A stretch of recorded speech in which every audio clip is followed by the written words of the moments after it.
네, 안녕하세요. 반갑습니다. 네, 영적 침체와 회복에 대한 것들을 우리가 살펴보고 있는데요. 뭐 침체 이런 이야기가 나오니까 그 주제 자체가 좀 무거워서 가볍게 하려고 하나 좀 이야기 좀 하겠습니다. 오늘 운전해서 오는데, 재밌는 게 좀 하나 있었어요. 앞에 그 모닝차인데 좀 오래됐어요. 아마 이분이 이제 운전 초보인 것 같아요. 이렇게 써붙였어요. 큰 글씨로 극한 초보, 극한 초보, 그러고 나서 뭐라고 썼냐면, 아, 지금까지 이런 초보는 없었다. 그리고 그러고 나서 뭐, 이것이 엑셀인가 브레이크인가. 자기가 너무 초보니까 이게 엑셀을 밟는 건지 브레이크를 밟는 건지 모를 정도로 이렇게 써서 앞에 극한 초보 해가지고, 그거를 그 보고 웃으면서 참 애교스럽다 그렇게 생각이 좀 들었어요. 그래서 참 운전하다가도 이렇게 웃는 것도 제 오래간만인데 극한 초보라는 말을 얼마나 크게 써붙였는지. 그래서 극한 초보 뭐 그래서 와 그랬더니 지금까지 이런 초보는 없었다. 그 뭐 영화에 나왔던 그 대사를 아마 극한 직업인가 뭐 그걸 좀 한 것 같아요. 예. 자, 우리가 이제 그 영적 침체에 대한 것들을 저희들이 살펴보면서 어, 이제 처음에 영적 침체가 첫 번째는 이제 우리가 삶 속에 범죄할 때 범죄로 인해서 어려움을 당할 수 있다고 그랬고 그에 대한 회복의 비결은 자연스럽게 주님 앞에 그 얘가 또 앞으로 갔다 뒤로 갔다 그러네. 에,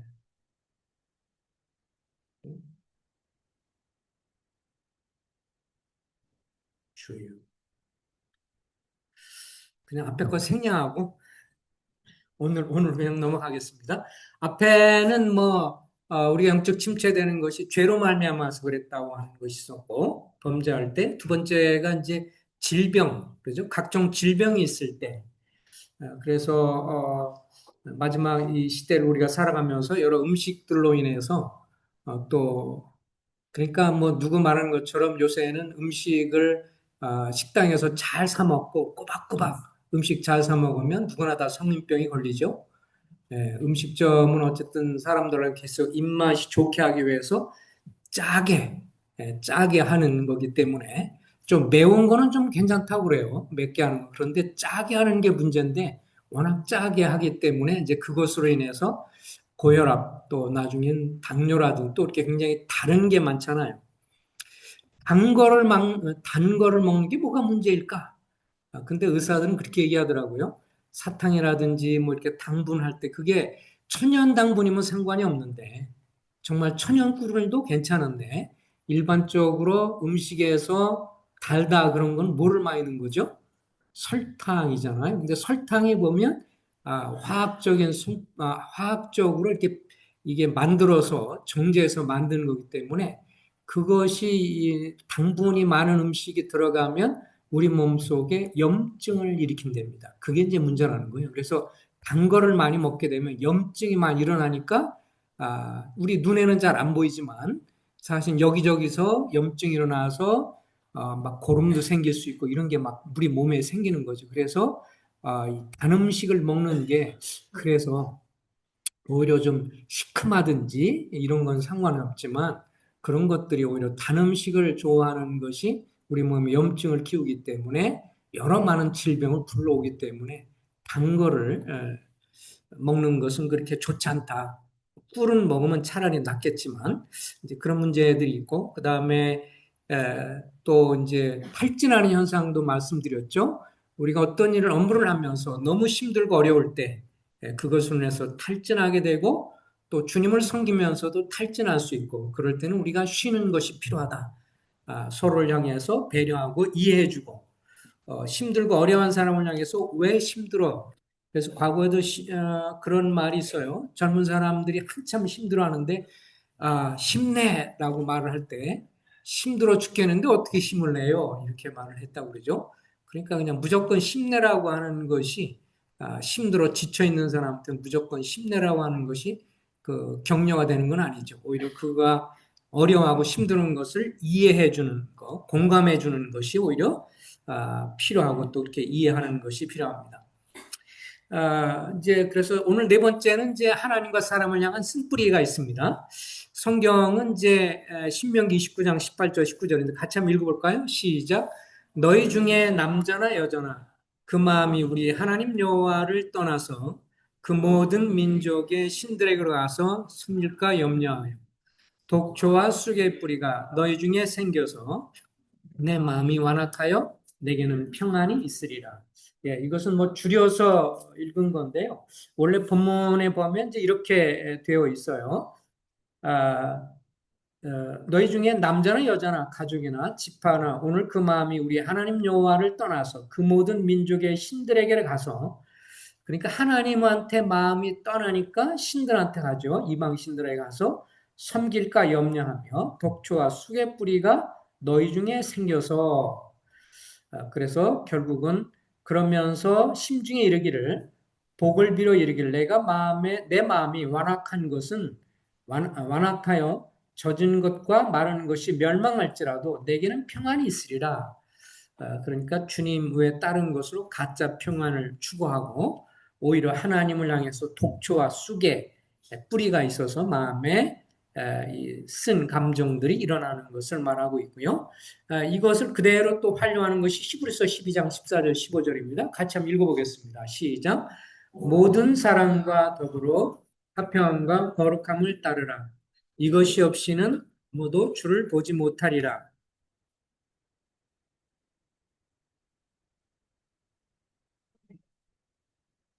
예. 아이고. 또 너희는 하나님의 은혜에 이르지 못하도록 하고 또 쓴 뿌리가 나서 괴롭게 하여 많은 사람이 이로 말미암아 더럽지 않게 하나. 그래서 그래서 하나님의 은혜라는 말도 나오고요. 또 하나님을 향해서 이제 이런 쓴뿌리가 생길 때 사랑과의 관계도 어려워지는 것을 볼 수가 있죠. 하나님과 사람을 향한 쓴뿌리를 이렇게 생각을 해보면 이렇게 이제 정의를 내릴 수 있습니다. 여러 신앙의 선배들, 설교자들의 내용들을 참조하고 이렇게 경륜하신 분들의 내용을 읽어보니까 이제 이런 식으로 주로 정리가 좀 되더라고요. 뭐라고 나왔냐면 쓴뿌리는 자기중심적인 육신에서 나온 하나님을 향한 반발심 혹은 분노, 불신앙의 태도로서 하나님의 은혜를 무시하고 그분의 선하심을 불신하는 감정이다. 한마디로 자기 마음에 죄성 있는 육신에서 하나님을 향한 반발심 이런 것들이죠. 그리고 분노 이런 것들이고요. 또 불신앙이고 그리고 하나님의 은혜를 무시하고 값없다 생각하고 또 선하심은 불신하는 감정이고요. 그래서 그 결과 그 쓴뿌리를 가진 사람은 보이는 우상, 이스라엘 백성들이 하나님을 떠나서 보이는 우상을 추구했던 것처럼 또 보이지 않는 우상, 골로새 3장에서는 탐심이라고 말하죠. 우상을 따라가는 그런 것을 쓴뿌리라고 하죠. 또 이 쓴뿌리가 있으면 이제 하나님과의 관계 속에서 그런 안 좋은 감정들이 있다 보면 이 우리 속에 다른 사람들을 향한 또 쓴뿌리가 생기죠. 그래서 쓴뿌리는 하나님을 향해서 사람을 향해서 계속 이어집니다. 그래서 이 쓴뿌리가 있으면 자신 속에 있는 들보를 보지 못한 채 타인의 약점을 쉽게 판단하는 교만의 태도로 자라서 결국은 사랑하고 용서하고 용납하는 주님의 계명을 불순종하는 태도로까지 발전한다. 이렇게 경건한 분들이 좀 정리를 좀 하더라고요. 일단 성경에 나와 있는 것들을 좀 한번 몇 가지를 살펴보겠습니다. 제일 많이 이제 성경에 나와 있는 것 중에 한 가지는 그 민수기 11장을 한번 볼까요? 예, 민수기 11장에 보면 뭐 이스라엘 백성들이 비슷한 그런 잘못을 계속 범하는데 민수기 11장 4절부터 이제 이스라엘 백성들이 이제 광야 나왔습니다. 애굽에서 나왔어요. 어떻게 보면 애굽에서 이제 구원을 받고 나왔습니다. 그래서 이스라엘 사람들의 이런 경험은 영적인 어떤 우리의 경험하고도 비슷한데요. 애굽에서 나온 것은 출애굽에서 나온 것은 이제 구원의 상징이 되고요. 왜냐하면 나오면서 어떻게 됐어요? 어린 양의 피를 문설주에 바르면서 이제 구출을 받고 심판으로부터 면제를 받았기 때문에 이제 광야 생활에서 결국은 승리하는 삶까지 가나안 땅에 들어가야 되는데 광야는 이제 방황하는 그런 것이죠. 10장 11절에 보면 이들이 애굽에서 나온 지 2년 정도가 지났습니다. 10장 11절입니다.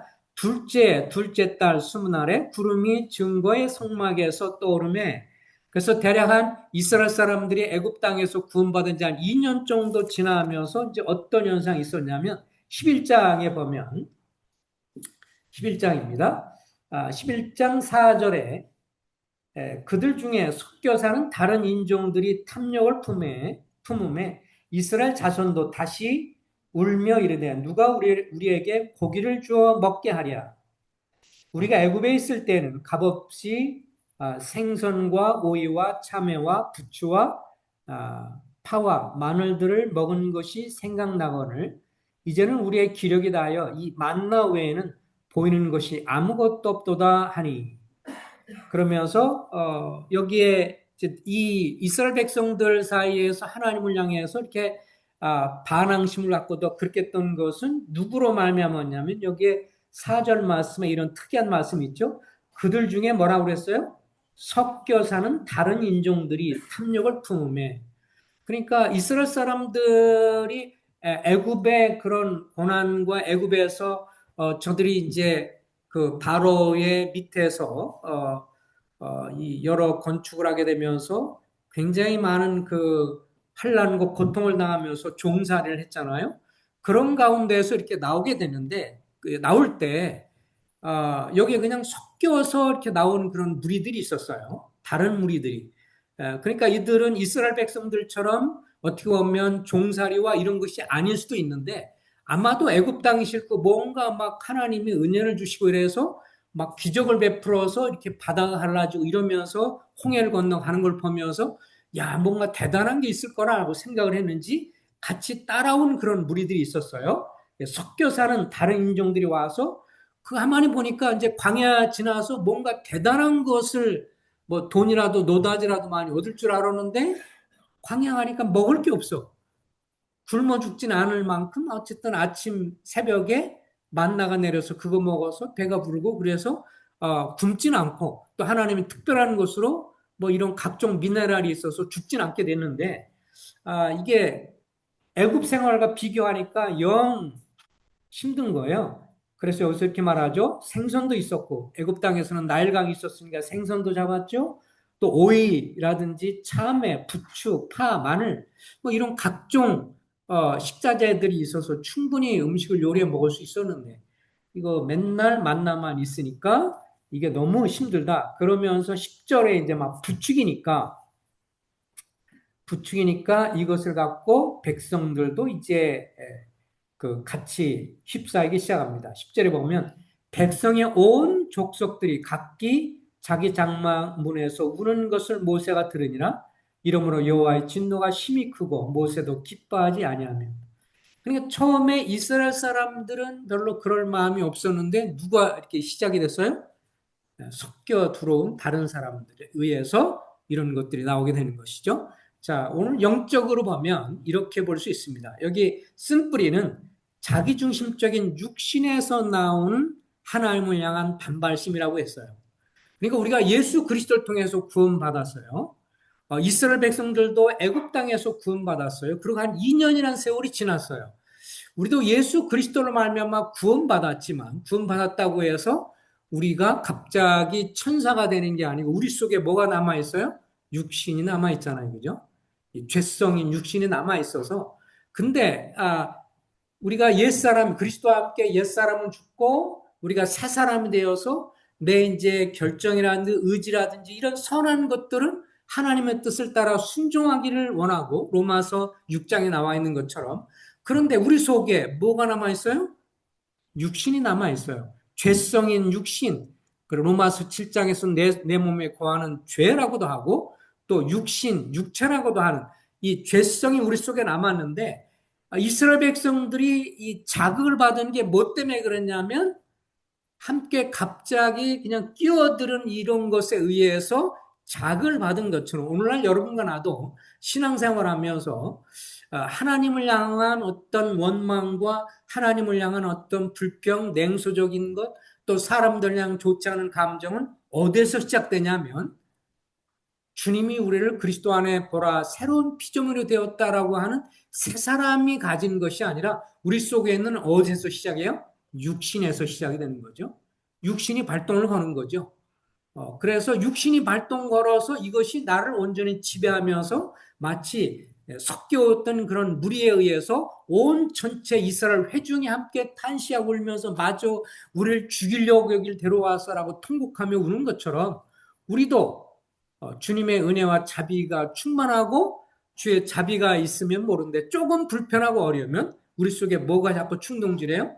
자기 중심적인 그래서 누구는 자아라고도 표현하지만 이 육신이 쭉 나오면 우리 속에 나오면서 불평과 원망과 반항심으로 나오게 되면서 결국은 우리를 계속해서 하나님을 향해서 불신하고 때로는 원망하게 되고 또 사람들 향해서 쉽게 판단하고 교만한 태도로 자라게 되는 이 쓴뿌리가 생기는 것을 보게 되어지죠. 그래서 결국은 주님 앞에 불순종하는 자세까지 나가는 것을 보게 됩니다. 어떤 분은 이렇게 정리를 했어요. 오늘날 교회에서 나타나는 오늘날 시대에 나타날 수 있는 그런 쓴뿌리 유형이 있다. 아주 일리 있게 잘 정리를 했더라고요. 경건한 분들이 정리한 걸 좀 참조했는데 여기 보니까 받은 상처에서 비롯된 불편한 감정. 우리가 어떤 일을 겪고 어려운 일을 당하고 막 이러면 이제 우리 마음속에서 육신에서 자극을 받죠. 그러면서 어떤 생각이냐면 하나님 내게 왜 이런 일을 허락했어? 이러면서 이제 어쨌든 어려움을 당하고 막 그럴 때 불편한 감정이 나오게 되고 그래서 불평을 하기 시작을 하게 됩니다. 이런 것도 우리 마음의 쓴뿌리예요. 그래서 어떤 분들은 이렇게 쓴뿌리가 자랄 때 이런 것에 대해서 얼른 즉시 앞에 자백을 하거나 그러면 쓴뿌리가 깊이 뿌리를 박아서 하기 전에 이렇게 얼른 이것을 정리를 하면 괜찮은데 이걸 계속해서 그냥 내버려 두면 쓴뿌리가 계속 자라서 자기도 영적으로 어려워지고 나중에 보면 교회도 어려워지고 이런 것들이 있는 것을 보게 되죠. 그래서 앞에 말씀에 보면 히브리서 12장에 보면 그게 자기도 더러워지고 온 다른 공동체 교회도 더럽게 되는 것을 보게 됩니다. 두 번째는 쓴뿌리 유형이 다 같이 한번 읽어볼까요? 시작. 다른 성도들과 비교함으로 나타내는 질투심.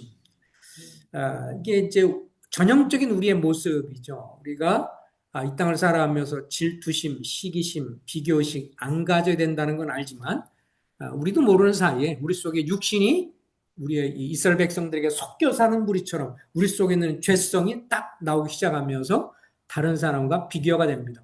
다른 사람은 나보다 왜 은사가 저렇게 드러나지? 다른 사람은 왜 저렇게 복을 누리고 잘 살지? 다른 사람은 왜 이렇게 일이 잘 되지? 그런데 어때요? 나는 왜 이렇게 안 되지? 이러면서 왜 저 정도는 잘 되고 복을 받고 누리는데 왜 안 되지? 뭐 이렇게 비교가 되면서 일시적으로 섭섭함을 느낄 수는 있어요. 그죠? 다 마찬가지죠.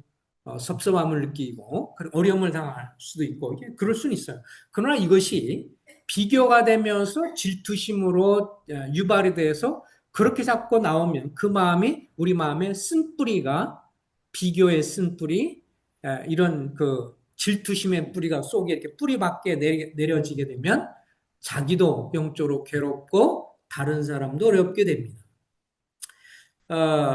사실은 우리 아들들이 이제 장가를 좀 늦게 갔잖아요. 한동안 이렇게 그래서 솔직한 얘기로 한참 뭐 다니면서 제가 애들이 이렇게 어리고 그럴 때는 그 30대 중반이 큰 애가 되기 전까지는 모든 뭐 제가 아는 분들 또 이렇게 아는 분들이 결혼하거나 그럼 열심히 찾아다니고 결혼식장도 가가지고 축하도 해주고 막 그랬는데 애들이 나이가 지나는데도 결혼이 잘 안 되고 그러니까 나중에 이제 가면 그냥 나를 보고 성도님들이 반갑습니다 이러고 이제 이래야 되는데 딱 안녕하십니까 반갑습니다 형님 막 이러고 나면 그 다음에 꼭 물어봐요. 근데 아들은 왜 못 갔어요? 뭐 안 갔어요? 뭐 등등. 안 간 것도 아니고 못 간 거죠. 그렇죠? 그러니까 이제 언제부턴가 자꾸 그런 질문을 자꾸 받으니까 야, 이게 이제 가는 게 부담스러운 거예요. 거기다가 아는 분들이 많고 또 이런 분들이 많이 있으면 한 분이 한 번씩 물어보는데 식사하면서 물었고 만나면 이렇게 물으면 여러분이 막 지나가면서 아드님은 어떻게 됐습니까? 뭐 이렇게 자꾸 물어보면 계속 반복해서 이걸 얘기해야 되니까 불편해서 나중에 시간 지나면서 어느 순간부터는 축의금만 보내고 축하드립니다 이러면서 축의금만 보내게 됐어요. 아, 참, 또 어떤 분은 노골적으로 또 그런 분이 있어요. 예, 뭐 저한테는 그러지 않은데 우리 자매한테는 그런다고 그러더라고요. 왜 아들들은 장가를 못 가? 이렇게 또 우리 자매한테 결혼식장에서 만나면 묻더라는 거예요. 그러니까 이러면 참 좀 마음이 좀 그렇죠. 이제 그런데 주님의 은혜로 이제 애들이 결혼했어요. 그러니까 지금은 이제 다니면 둘 다 갔다는 것 때문에 축하드립니다.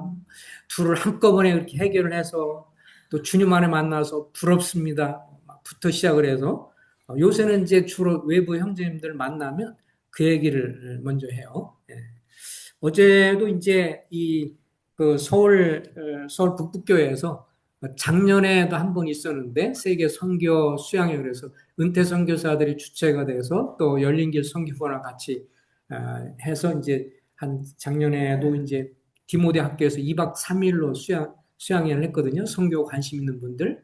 근데 올해는 이제 열린 선교 후원의 이사들 같이 교제되면서 이제 그 청년들을 위해서 좀 하자. 어제는 청년들을 위해 서울 북북에서 1일로 아침부터 시작을 해서 저녁 4시, 거의 5시까지 한 것 같아요. 그래서 어제는 서울 북북교회 갔다 왔고, 주방상은 이제 조동 형제였어요. 성남수영교회에서 파송이 된. 그래서 뭐 같이 또 겸사겸사 저도 또 관여가 다 돼 있기 때문에 같이 참석해서 교제하고 그러니까 이제 조영재 강사로 해서 만나서 오래간만에 만나서 이랬더니 땀 형제가 하는 말 형님 부럽습니다. 뭐가 두 아들들 잘 결혼해서 주님 안에서 형님 부럽습니다. 그러면서 또 만나자마자 조영재가 또 그렇게 얘기하더라고요. 아, 그래서 어쨌든 그렇게 이제 칭찬해 주는 건 감사가 되는데 어쨌든 우리가 이 비교라고 하는 그것이 마음 가운데 다른 사람과 연관해서 저 정도는 잘 되는데 왜 그럴까? 뭐 이렇게 그냥 부럽고 그래서 이렇게 그걸 칭찬하고 그러면 좋은데 이제 비교가 되면 스스로 위축이 되고 스스로 그거에 대해서 계속해서 안 좋은 감정을 가지면 이것들이 주님 안에서 우리 마음에 쓴뿌리가 되어집니다. 자기 영혼을 해치게 되는 것이죠. 요한을 향해서도 요한과 베드로와 이렇게 연관된 그럴 때도 그것이 마찬가지잖아요. 주님 부활하고 나서 그 베드로를 향한테 그 부인했던 베드로를 향해서 내 양을 치라. 내가 나를 사랑하느냐? 그러면 목양을 하고 양을 치라고 이렇게 말을 해주니까 나중에 그러면서 때가 되면 내가 이제 지금은 이렇게 네 임의로 하지만 때가 되면 내가 수족을 따라서 결국은 주의 이끌림 따라서 다니다가 결국 순교될 것을 암시하는 말씀을 하죠. 그랬더니 이제 딱 베드로 그때 뭐라고 그래요? 그럼 요한은요? 그렇게 말하는데 요한은 사실 오래 살았잖아요. 주님이 그냥 침묵하시고 특별히 그거에 대한 별 말씀을 하지 않으셨지만 하나님의 뜻대로 되는 것이기 때문에 우리는 그렇게 다른 사람과 비교하는 그런 심령이 계속 있습니다. 우리 속에 섞여 들어와 있는 육신 처리를 잘 해야 합니다.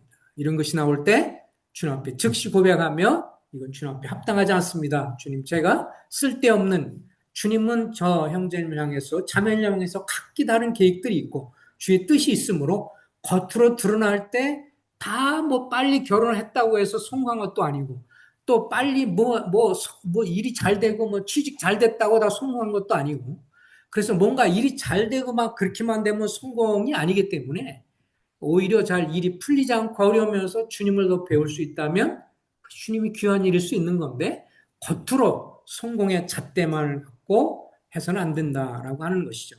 또 교회 방식에 대한 리더십에 대한 불만도 있었죠. 뭐이 교회는 너무 뭐 정체돼 있고 너는 이 교회는 어떠고 저쩌고 어느 교회를 가든지 교회는 따라잡시다. 어느 교회든 완벽한 교회는 없다.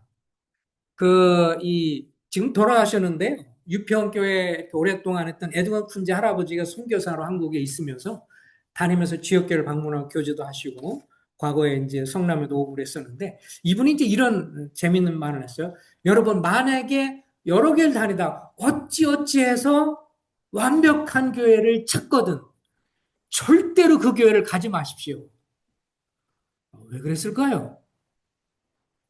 아주 의미가 있어요. 여러분은 어찌하다가 정말 희귀하게 완벽한 교회를 찾거든 절대로 그 교회를 가지 마십시오. 왜냐하면 형제님이나 자매님이 가면 그 교회는 망가지거나 불완전해지니까. 재밌죠? 네, 결국은 뭐예요? 이 세상에 완전한 교회는 어느 것도 없다라고 하는 것입니다. 이 세상에서 완전한 교회를 찾고자 한다면 실패할 것입니다. 그리고 완전한 교회를 찾았는데 그 교회를 찾아 여러분이 가면 그 교회는 불완전한 교회가 됩니다. 왜냐하면 우리 속에 있는 육신을 갖고 있는 모든 구원받은 성도들이 다 단점과 문제를 가지고 있고 장점도 있지만 단점도 함께 가지고 하기 때문에 나로 인해서 그 교회가 어려울 수 있을 것 같으니 가지 말아라. 그 할아버지가 그렇게 말을 하면서 사람들이 다 깔깔 웃으면서 사실 그 큰 교훈이 되는 거죠. 영적 자만 혹은 냉수주의예요. 이게 이제 이 쓴뿌리 중에서 우리 속에 있는 안 좋은 이 죄성, 육신에서 나온 건데요. 영적인 자만이 있고요. 냉소라고 하는 것은 뭐예요? 쌀쌀 맞고 비우면서 뭐 이런 거 있잖아요. 예. 누가 이렇게 할 때 그거에 대해서 비웃으면서 웃는 것을 또 회의적으로 웃는 것을 냉소라고 합니다. 그래서 이런 분들의 특징이 뭐냐면 이렇게 말하는 거죠. 나도 다 해봤는데 별거 없어. 소형 공부해? 나도 했는데 그거 뭐 별거 없어. 또 이거 하자. 이것도 다 해봤는데 그것도 별일 없어. 어떤 것이든지 간에 하는 거에 대해서 어때요? 냉소적이 되는 거죠. 비웃는 것이고요. 무시하는 거죠. 이런 걸 뭐라 그래요? 영적 자만. 근데 이 영적 자만을 갖는 것도요, 굉장히 사실 좀 어렵습니다. 그러고, 이런 것들이 영적으로 자라는데 엄청난 손해를 끼치고요. 또 자기도 평안을 누리지 못합니다.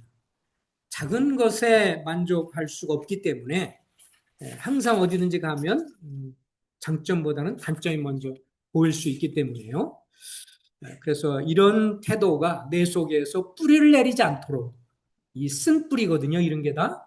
이런 쓴뿌리들이 내 속에 뿌리를 내리지 않도록 하나님의 은혜 가운데 자기 자신을 잘 관리하는 것이 필요합니다.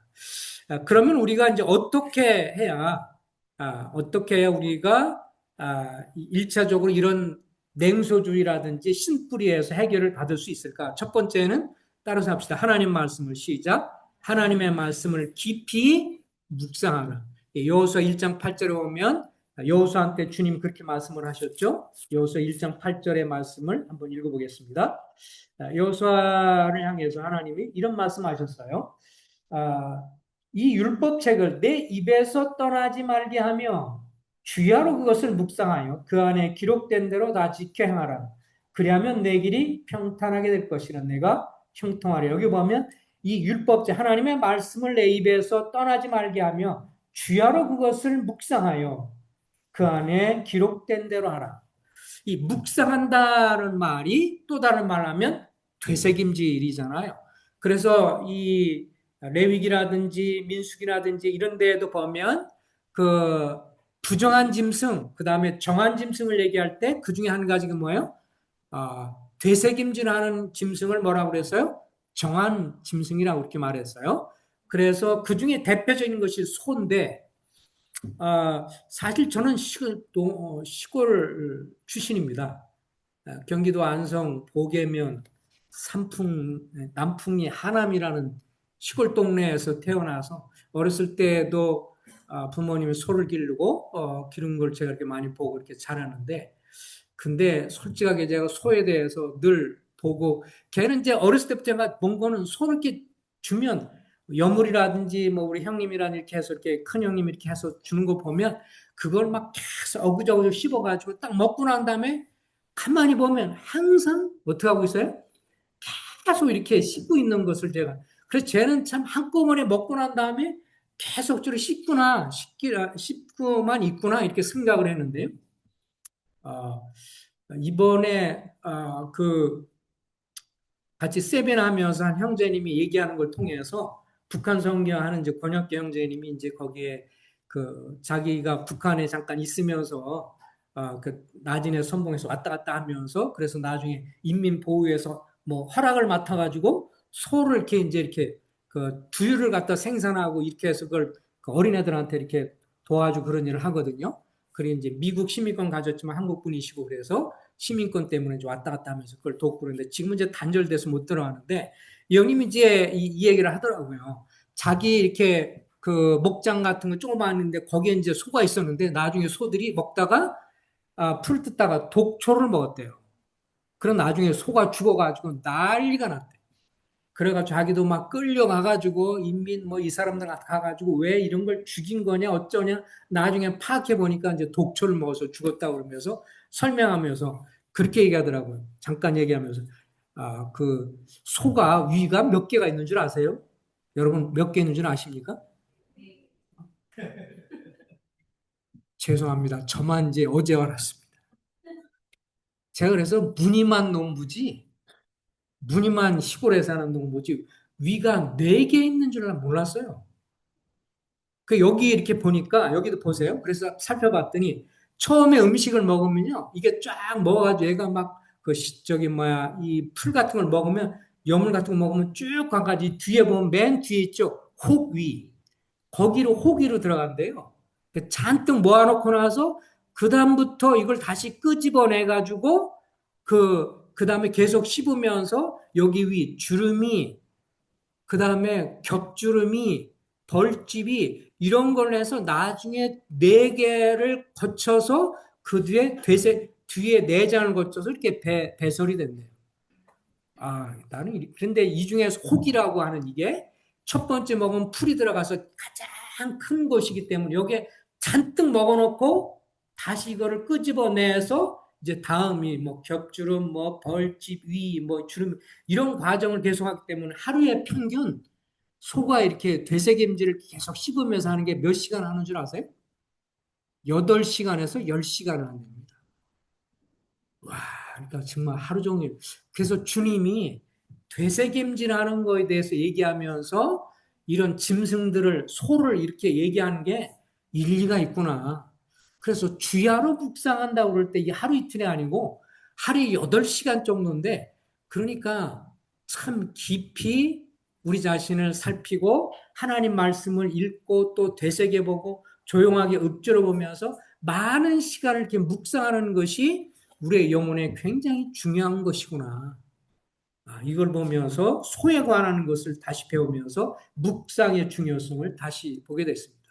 그러니까 말씀을요, 이렇게 읽고, 그 다음에 한 구절 말씀이라도요, 생각하고 또 묵상하고 그것을 왜 이럴까, 이런 걸 자꾸 이렇게 생각하면서 그걸 갖고 이렇게 되새겨보고 막 그럴 때 그 말씀을 통해서 누구를 봐요? 첫 번째 그냥 딱 뭐야 이렇게 언뜻 봐가지고 딱 보면 이 말씀을 딱 보면서 어떤 생각이 들어? 첫 번째 우리가 육신이 있으니까 뭐라 그래? 이 말씀은 저 형제님 읽어야 되는데 이렇게 나오는 거예요. 이 말씀은 저 자매가 읽어야 되는데 이렇게 이제 첫 번째 실끝 볼 때 이게 이제 그거예요. 근데 그걸 먹고 다시 끄집어내서 묵상하고 살피면 이제 누구를 봐요? 네, 자기 자신을 봐요. 그래서 언뜻 성경 읽으면서 교통정리하고 이건 누가 봐이고 이건 누가 봐 이렇게 하는 사람 뭐야? 아주 얄팍하게 그렇게 보는 분이 그렇게 다른 사람 쉽게 판단하면서 하는 거고요. 두 번째로 진지하게 말씀 보는 사람 말씀을 통해서 누구를 봐요? 씹다 보니까 자기 자신을 생각하게 돼.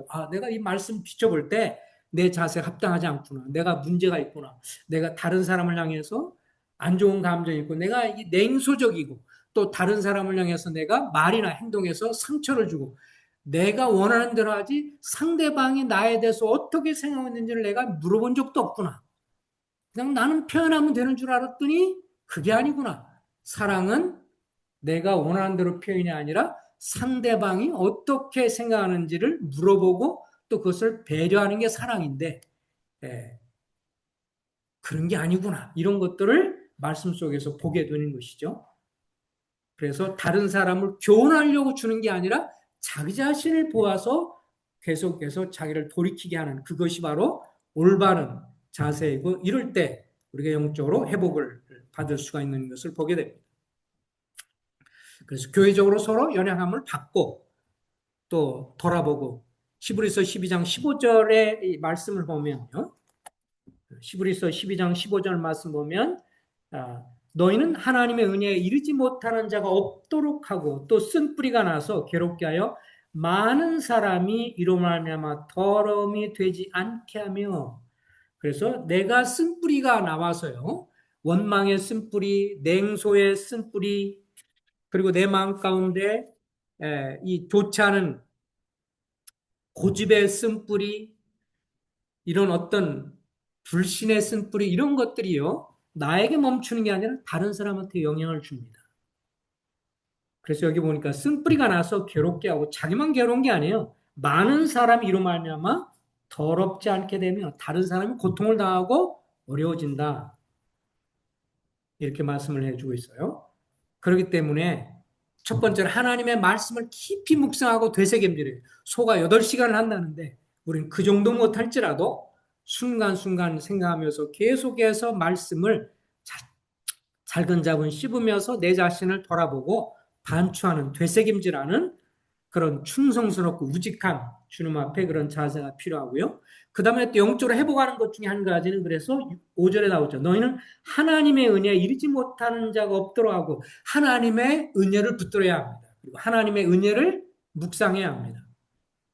그리고 내가 받은 상처나 괴로움, 고통보다 주님이 십자가에서 나를 위해서 피 흘리시고 돌아가신 주님의 희생과 고통이 더 크다는 것을 묵상하고, 그것을 바라보면서 그것을 접고 내 마음을 소화시키는 것, 이런 것도 필요한 것을 보게 됩니다.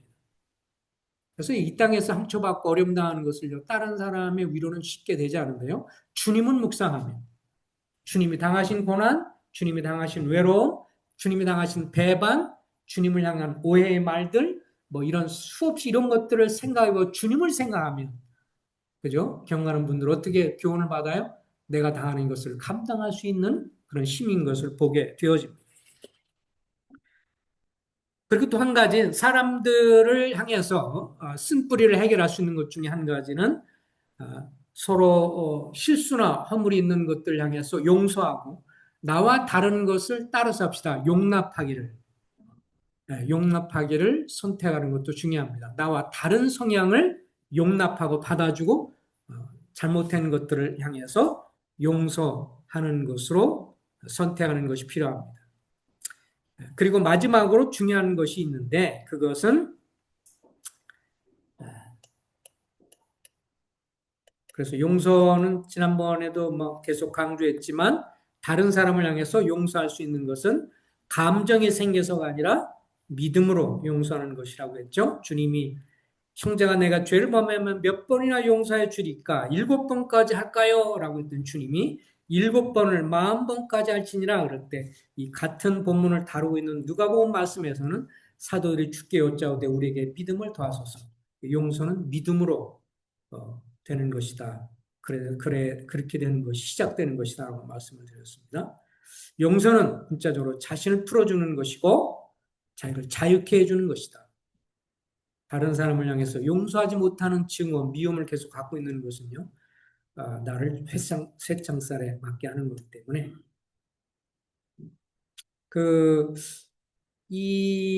이분이 지금 이지선 교수인데요. 옆에 이렇게 보세요. 이거 보신 적 있죠? 예, 이 굉장히 예쁜 얼굴을 갖고 있는 이 23살 이 여인이, 이 학생이 이대에서 돌아가다가 어떤 음주운전자에 의해서 7중 충돌 사고를 해서 자기가 탔던 차에, 오빠랑 같이 타는데 거기 불이 나가지고 그래서 몸에 화상을 입어서 결국은 아주 수술을 뭐 말로 할 수 없을 정도로 수십 번을 해서 나중에 근데 이제 그때 이 좌석에 불이 나서 타기 시작하고 그래서 자기 몸에 완전히 불이 붙어서 지금 이렇게 된 건데 나중에 이렇게 얘기했다고 그래요. 네, 교회 찬송하는 그 모습도 보이고 그러죠. 그, 이, 자기 아버지한테 그렇게 얘기했다고 그럽니다. 그래서 이 친구가 참 그런 면에서 신앙적인 태도가 있어서 만약에 아버지 내가 수술 받고 막 이런 중에 혹시라도 내가 의식 못할 때, 그, 가해자, 음주운전해가지고 이렇게 자기와 이렇게 자기를 어렵게 이렇게 만드는 그런 사람이 오면 내가 용서했다고 말해 주세요. 이렇게 이 친구가 말을 했답니다. 근데 나중에 이제 그래서 이 사람이 보면 이제 이 유퀴즈라고 하는 유재석이 하는 프로에도 나와서 그래서 이 사람이 이제 유재석이 묻습니다. 근데 그때 이렇게 하고 나 사과로 왔습니까? 그랬더니 지금까지도 안 왔다고. 네, 양반이 이제 안 왔다고 해요. 그래서 오히려 뭐 찾아오지 않았기 때문에 그냥 잃어버리고 살 수 있었던 것 같기도 해요. 그렇게 말하는데 여기 말하는 것처럼 중환자 시입원의 생사를 구하는 중에서 혹시나 가해자가 찾아오면 용서했다고 말해달라. 그래서 그는 이미 닥친 고통이 너무 컸고 누군가를 미워하고 분노하는 감정도 견디기 어려운 것이지 않느냐. 그것만큼은 피할 수 있도록 하나님이 내게 배려해 주신 것 같다. 이렇게 말을 했는데 오히려 이분은 이런 거를 통해서 주님의 그런 것, 용서 이런 것들이라든지 이런 것들에 대해서 더 깊이 이렇게 경험하고 있는 것이고 결국은 모교에 그때 다시 이제 이대 이화여자 대학교에서 교수로 불러서 이렇게 지금 다시 교수로 생활하고 있는 것을 보게 됩니다.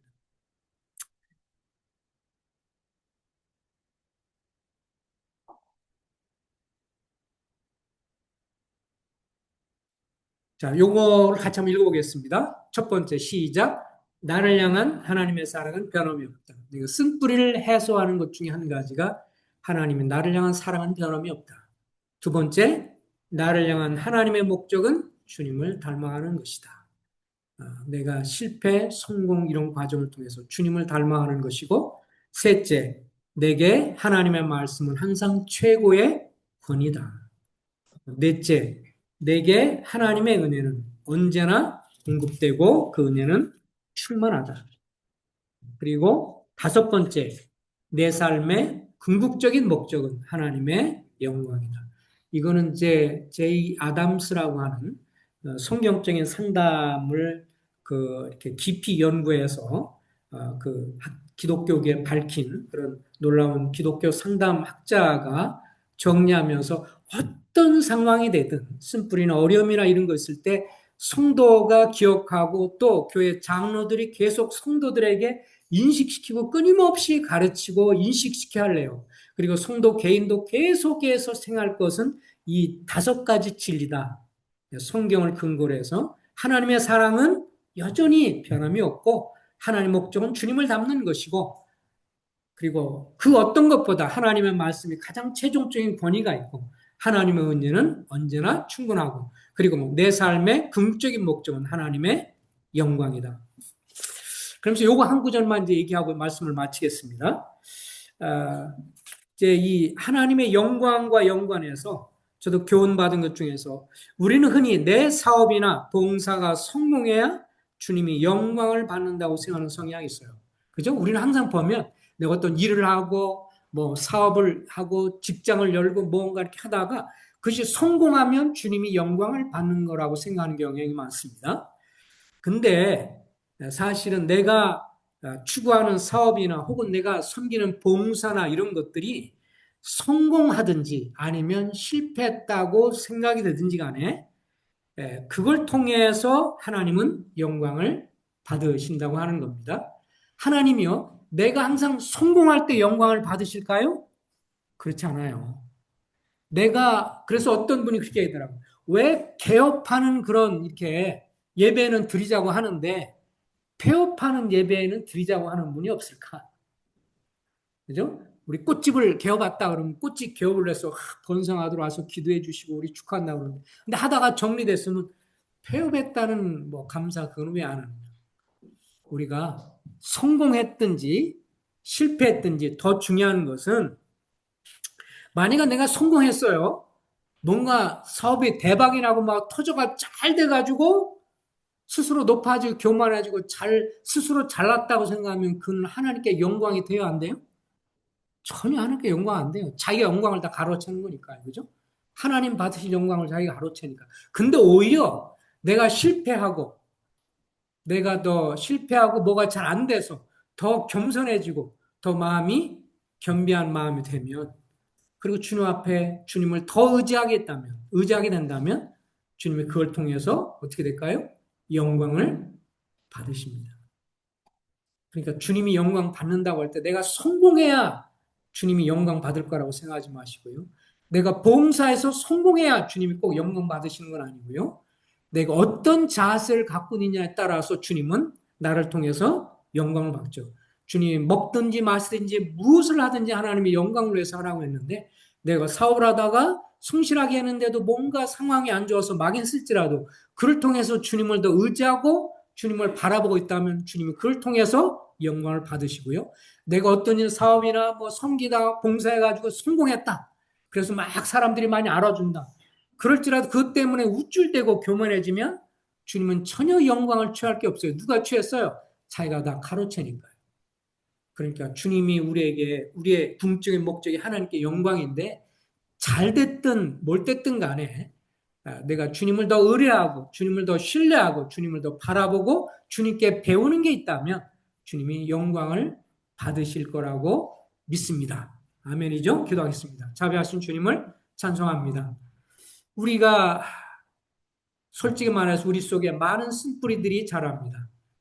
주님, 냉소적이고 회의적이고 불평과 불만과 비교식과 이런 것들이 오히려 내가 영적으로 성장하는 것을 방해하는데 주님, 이런 면에서 내 속에 자라는 쓴뿌리들을 주님의 은혜로 말미암아 뽑아주시고 우리 마음속에 하나님의 은혜의 뿌리가 깊이 박히게 해주시고 주님 앞에 정직하게 내 연약함들을 고백하며 주님의 사랑을 묵상하고 또 주님이 내가 높아지든 낮아지든 내가 성공하든 실패하든 있는 그대를 통해 주님을 더 배우고 더 주님을 신뢰함으로 주님께 영광 돌리는 삶이 되기를 원합니다. 예수님의 이름으로 감사하며 기도했습니다. 아멘.